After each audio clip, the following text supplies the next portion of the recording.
Hey guys, I'm back with another tip, and today I want to talk about something that's called planned neglect.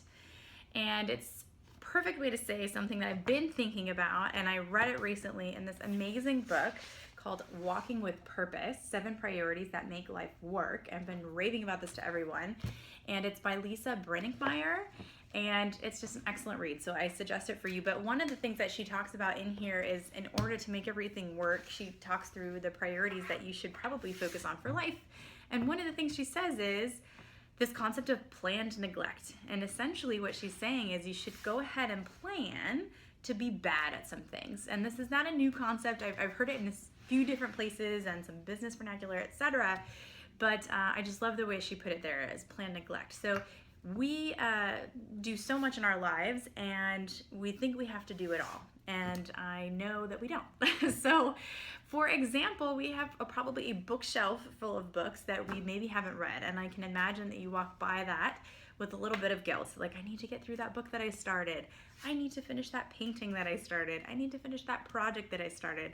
And I think there's sort of a spectrum of, yes, you should do those things, and maybe you should just say no to them and give yourself the permission to do that. So oftentimes we're a little bit too lenient on ourselves, and sometimes we're just not too hard on ourselves. So on the leniency side, I would say it's time to say no to a few things that you have started and just give yourself the permission to stop doing them and not to finish, right? So there are a few books I just went through recently on my bedside table that I've been working through, and some of them just weren't really resonating for me right now. And that doesn't mean I have to get rid of them or never read them, or maybe I do want to pass them along.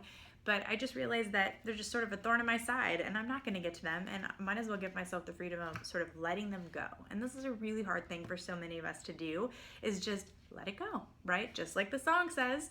So I think it's time for you to think about the things that in your life that you maybe don't need to finish, right?